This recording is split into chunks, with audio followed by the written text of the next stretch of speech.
యేసుక్రీస్తు నామములో మీకందరికీ వందములు. మీరు ఎవరైనా సరే నిద్రపోయే సమయంలో మీకు తెలియని భయంకరం భూకంపం వచ్చినా, మరి భూమి తన స్థానాన్ని తప్పినా మీకు తెలియదు. ఎందుకంటే నిద్రలో ఉంటారు కాబట్టి.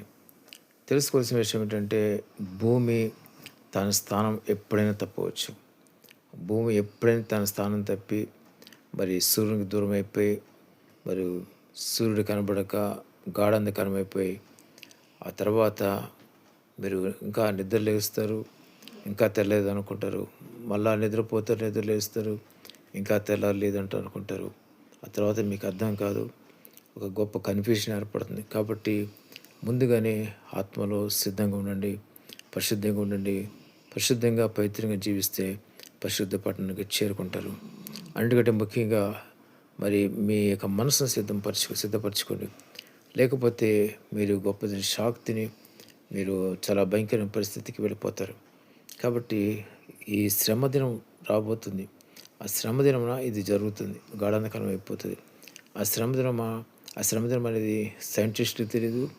మరి ఏ వ్యక్తి కూడా తెలియదు. దేవుని ప్రవచనాలు మీరు బైబిల్ జాగ్రత్తగా చదవండి. దేవుని యొక్క ప్రవచనాలు ఉంది. భూమి తన స్థానం తప్పుతుందని, మరి గాఢాంధకారం అయిపోతుందని, ఇవన్నీ కూడా ప్రవచనాలు ఉన్నాయి. అంతే దినము అంతే కాలం మనం ఉంటున్నాం ప్రతి ఒక్కరు కూడా.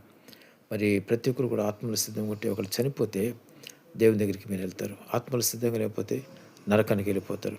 కాబట్టి అందుకే ప్రతి ఒక్కరు మరి పరిశుద్ధంగా జీవిస్తే సరిపోతుంది. యేసు రక్తంలో మీ పాపలు కడుక్కోండి. యేసు ప్రభువు నన్ను క్షమించు, నా పాపాలను క్షమించని మీ పశ్చాత్తాపంతో దేవుని అడగాలి. పశ్చాత్తాపం అంటే మీ హృదయంలో చేసిన తప్పు గురించి నేను చేసిన తప్పును గ్రహించుకోవడం పశ్చాత్తాపం. ఆ విధంగా పశ్చాత్తాపంతో మీరు దేవుని దగ్గర మరి ప్రార్థన చేస్తే దేవుడు మిమ్మల్ని క్షమిస్తాడు, పరిశుద్ధపరుస్తాడు. యేసుక్రీస్తు దేవుడిని నమ్మితే దేవుడు మిమ్మల్ని ఖచ్చితంగా పరిశుద్ధపరిచి, పవిత్రపరిచి పరలోక రాజ్యానికి వారసుగా దేవుడు చేస్తాడు. కాబట్టి ప్రతి ఒక్కరు గమనించండి, జ్ఞాపకం చేసుకోండి. మరి ఏదో భయపెట్టడానికి కాదు, కానీ మరి ఏ క్షణంలో ఎప్పుడు మరి అది జరుగుతుందో నాకైతే తెలియదు. కాబట్టి గమనించండి, ప్రతి ఒక్కరు కూడా దేవుని వాక్యం నమ్మండి. ఒక్క పొల్లు కూడా దేవుని వాక్యం నెరవేరకుండా వెళ్ళిపోదు. యేసు ప్రభు ఈ లోకంలోకి రాకముందు మరి ప్రవచనాలు చెప్పబడ్డాయి. అదేవిధంగా యేసు ప్రభు రావటం, ఆయన చనిపోవటం, తిరిగి లేగటం, ఇవన్నీ కూడా ప్రవచనాలు ఉన్నాయి. ఆ ప్రవచనాలు నెరవేర్పు అంతా జరిగిపోయింది. అదేవిధంగా మరి ఈ యొక్క భూమి యొక్క ముగింపు దినాలు దగ్గరికి వస్తున్నాయి. కాబట్టి మరి భయంకరమైన పరిస్థితులు చూస్తారు. కొన్ని వందల కోట్ల జనాభా చనిపోతారు. ఇదంతా కూడా త్వరలో జరగబోతాయి. కాబట్టి మీ మనసును మొదటగా సిద్ధపరచుకోండి. మరి రొటీన్గా ఎప్పుడు ఉండేలాగా ఉండదు.